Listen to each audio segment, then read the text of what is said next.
Welcome to NFL World Round Starts and Ends. I'm your host, Jacob.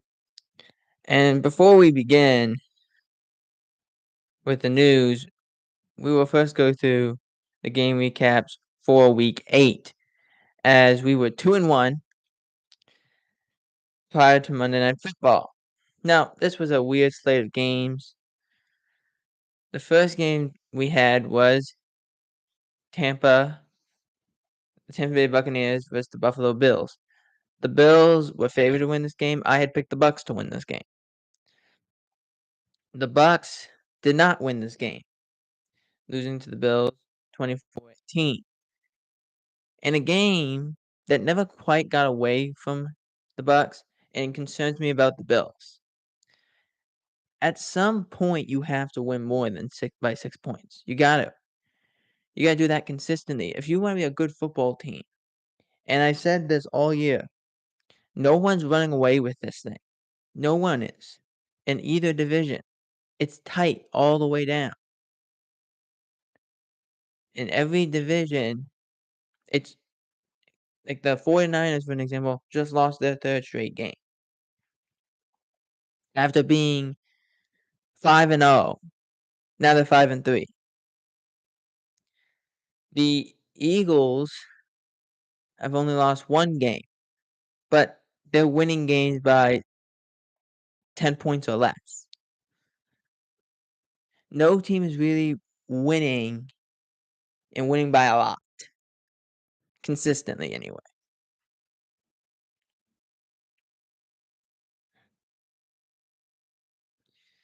So, moving into the next game, the Cowboys and the Rams. This game was at AT&T Stadium in Arlington, Texas. And a game where the Rams the first drive, they were really good. They moved the ball well. Dallas seemed to struggle what they could stop. And then it was just bad play after bad play after bad play for the Rams when they were not running the ball. Dallas had definite offensive line troubles. Starting left tackle Tyron Smith did not play in this game. They put Chuma Adoga out there, the swing tackle. He got beat on the first play. Dak Prescott took a sack on the first play, and on the third play that was negated because of a illegal contact penalty, which again, I don't exactly know the rules, but Dean Blandino, the rules expert, said, well, if he forces the wide receiver to change how he's running the route. So if he puts his hand on him and instead of letting him able to have to go forward, he has to turn to go left or right because he's getting pushed by the defender, that's illegal contact. Which it's Browns game, but I digress. Again, the officiating left a lot to be desired in this game. A lot of interesting calls. One call the Cowboys got away with was a third down or a second down, and the Cowboys corner grabs Cooper Kupp and completely pulls him away from the ball. No flag. McVay was not happy, as he shouldn't have been. But yeah, if I'm the Cowboys, you won this game 43-20. You did a good job, all things considered. You came out of the bye. You scored 33 points in the first half. You did what you had to do.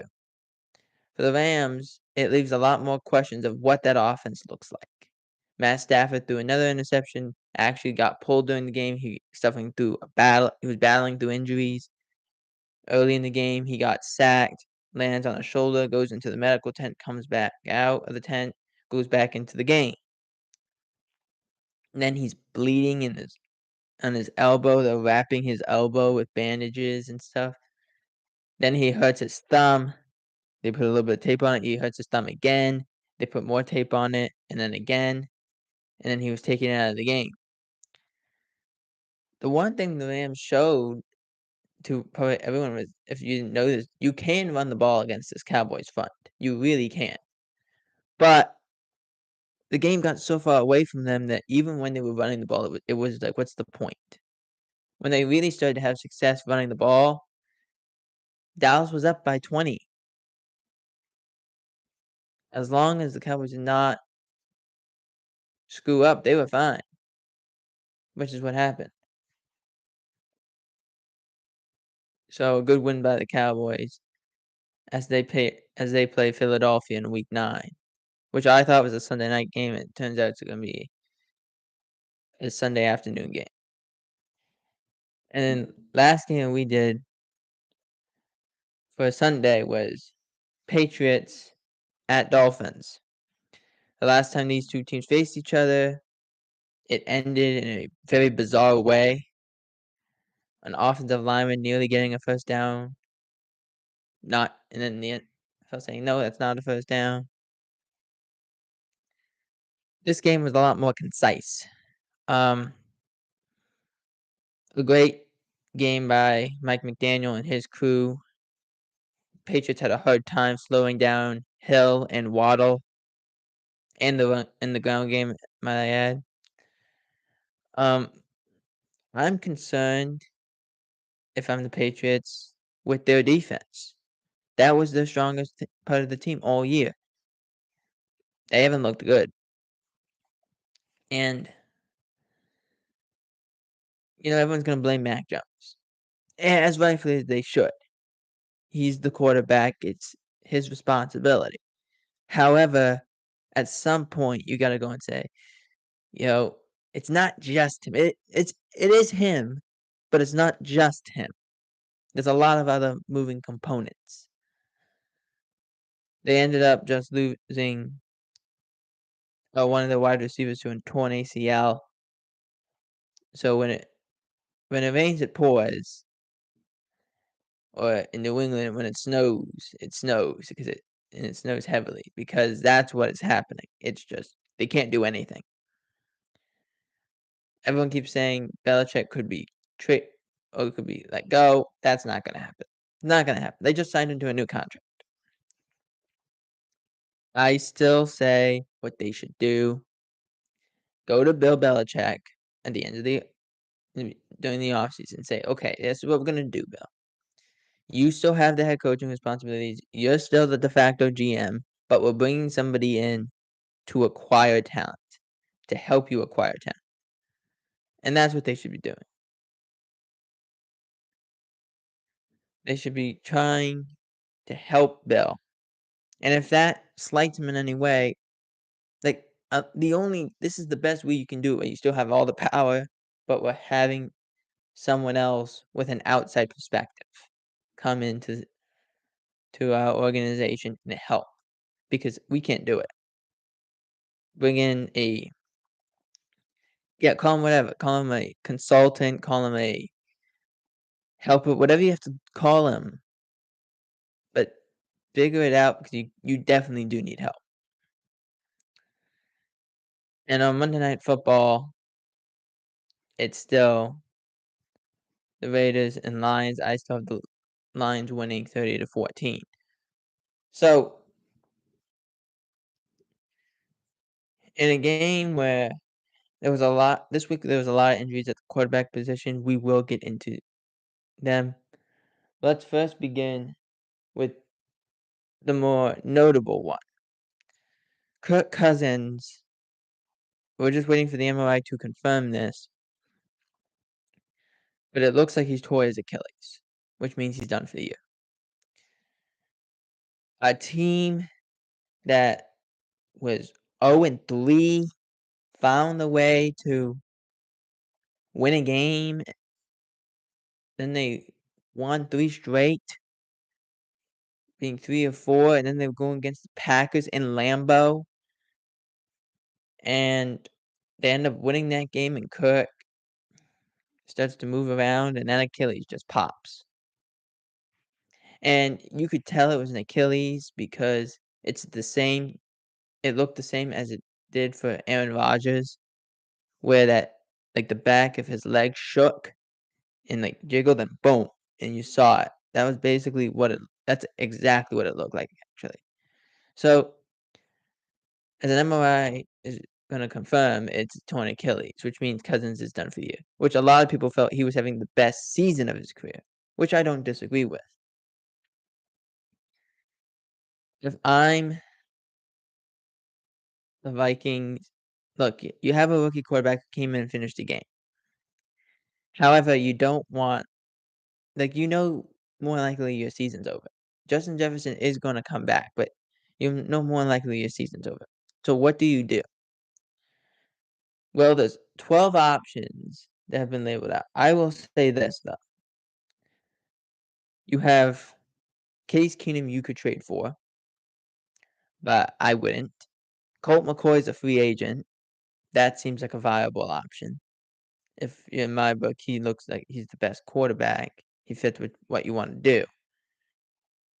And at least he has starting experience. Now, Nick Mullins, the backup quarterback, he is on injured reserve for another week, so he can't come back just yet. They have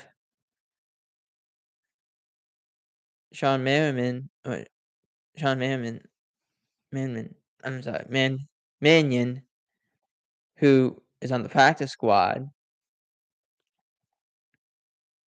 That seems like probably the best options, but you're 4-4. What do you want to do? So here's the 12. Ryan Tannehill. He hasn't been good this year. I wouldn't do that. 2 touchdowns, 6 interceptions,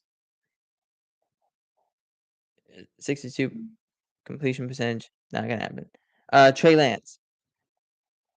You would have to sell the farm to get him.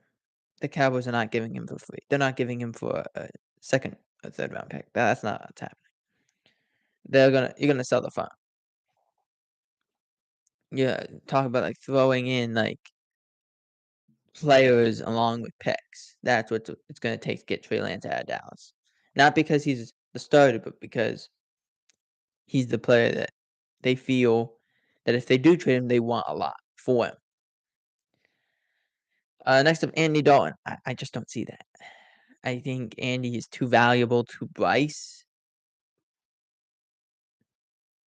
Bryce just won his first game, so that's as a quarterback in the NFL, so I just don't see Andy Dalton leaving. Jameis Winston. Again, I just don't see it happening. Derek Carr, he's been hurt a little bit this year. I just don't see it happening, so I say no to that. Mac Jones, no, no. I know he's been bad, but I just don't see him going out of New England. Davis Mills. This one seems probable. And the reason I say that is because Stroud's look good. So I would do this. This is probably the best one is Davis Mills. Case Keenum, I don't know, maybe, but I wouldn't think so.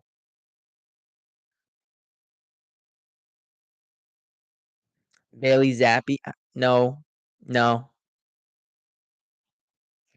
Colt McCoy, yeah, that's my bet. That's what I'd do. Carson Wentz, bring him in for a workout. Nick Foles, maybe. John Wolford. This is a John Wolford. No, no. That doesn't seem like it's gonna happen. No. But yeah, Colt McCoy or even Nick Foles. I mean, it's hard because you're talking about quarterback position, looking for backups. That's not easy, especially in October. So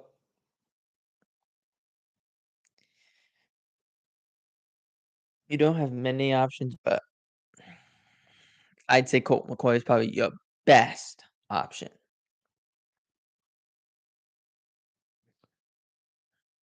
Um,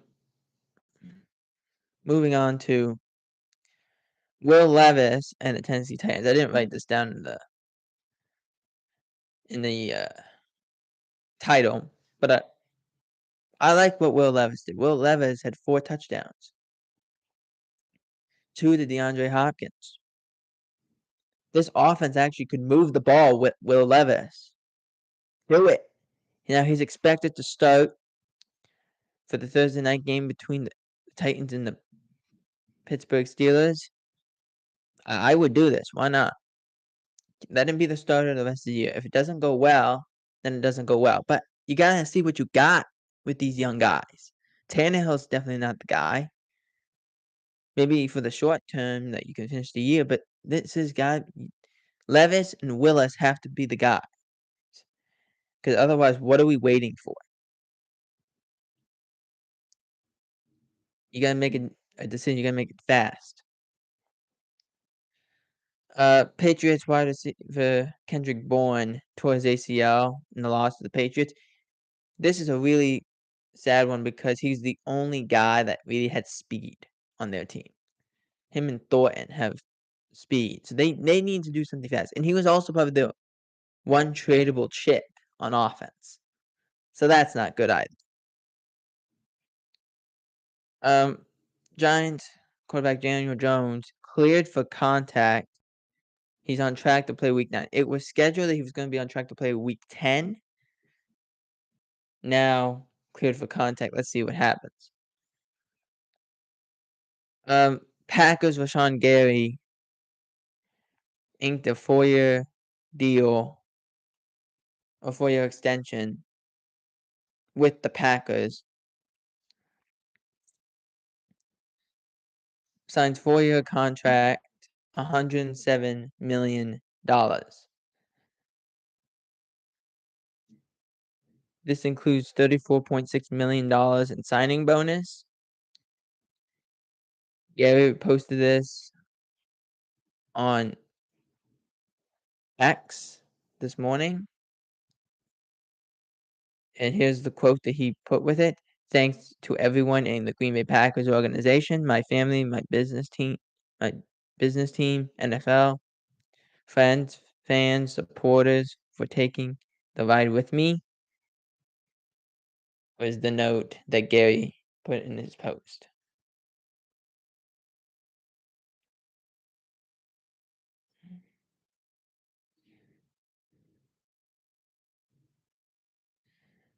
Next up, there's this fake rumor going around that the Cowboys are in talks to getting Derrick Henry. Not saying that it doesn't that it doesn't happen, but a lot of Cowboys close sources have said no, we're not in with them. We're not talking to them.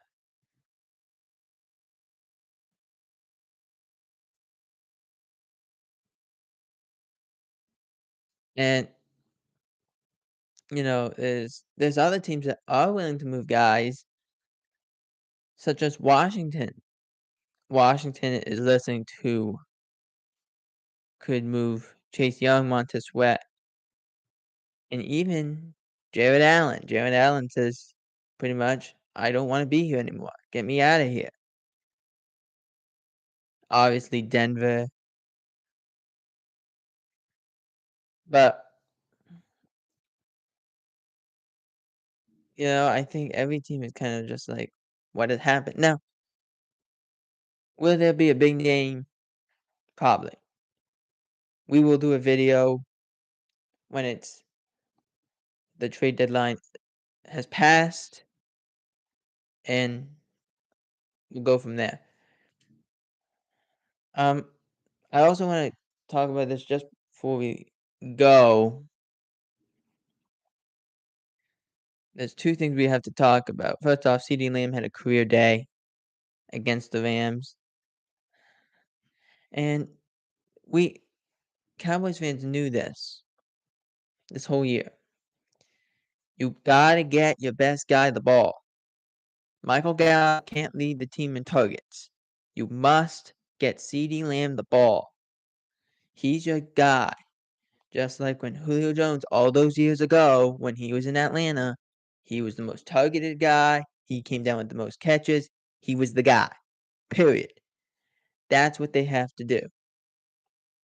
In the last 2 games that the Cowboys have played, they were good. in getting CeeDee Lamb the ball. Game against the Chargers, 7 targets, 7 catches. This game, I believe he had 11 catches. And here we go. And the Cowboys beat the Chargers.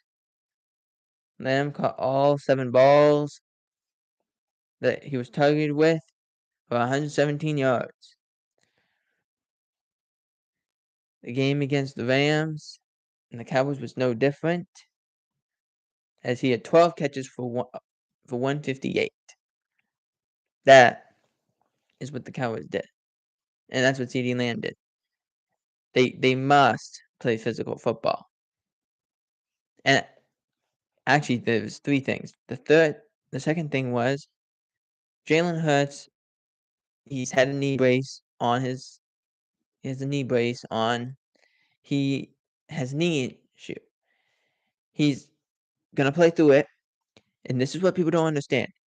There is a difference between playing hurt and playing injured. When week 8 of the year, everyone's kind of banged up a little bit. That's why the bye week is so important. When you have the bye week, you can heal some of those nagging injuries up. For Hurts, he has a knee issue. It's probably going to plague him through the whole year. He's going to play through it.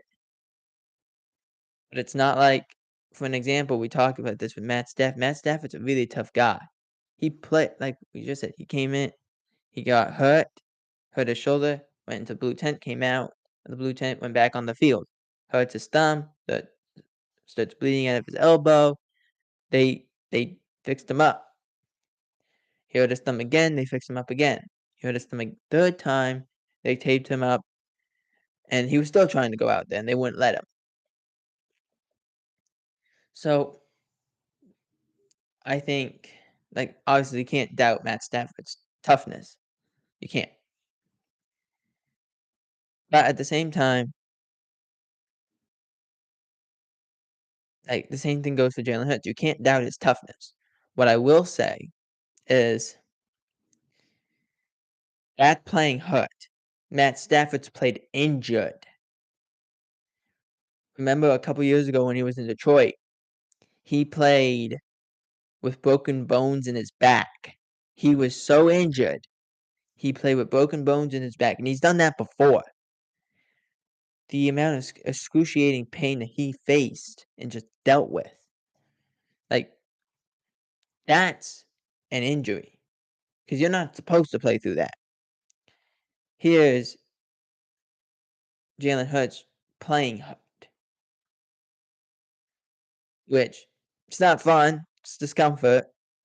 But are you injured? No. You're not injured. As long as you can go, you can go. For an example, Justin Herbert broke his finger. He's injured. He broke a finger. Not in his throwing hand, but he broke a finger. He's playing injured. He's not hurt. He's past hurt. He broke a finger. If he would have sprained his finger, that's playing hurt. Broke it, that's injured. And finally, for the first time since the year they won the Super Bowl, which is in 2015, Super Bowl 50, the Denver Broncos have beaten the Kansas City Chiefs. 16 straight times the Chiefs beat Broncos, and Mahomes have never lost to the Broncos in his whole career, but he also never lost to them on the road. This was a big game for the Broncos. The Broncos defense showed out. They played well. I didn't know Vance Joseph's defense can play well. This Chiefs team looked good for the last couple weeks, but they've always seemed to struggle with Denver. I don't know why. They actually made Russell Wilson look like a capable quarterback in Denver for the first time. The defense played great. The offense was pretty good. They moved the ball. They were scoring in the red zone. a touchdown grab by Judy and Sutton. It was a great job all around. This was also the third time that Mahomes was playing in a game that he started and completed that he didn't throw a touchdown. So, great job by the Broncos staff and the players, their defensive players, to do that to Mahomes. Mahomes threw 2 interceptions, multiple fumbles. A great job all around by the Denver Broncos defense, and they've won 2 in a row. Can they win another? I don't know. If they play like that, they can. But otherwise, who knows? But the NFL, anything can happen.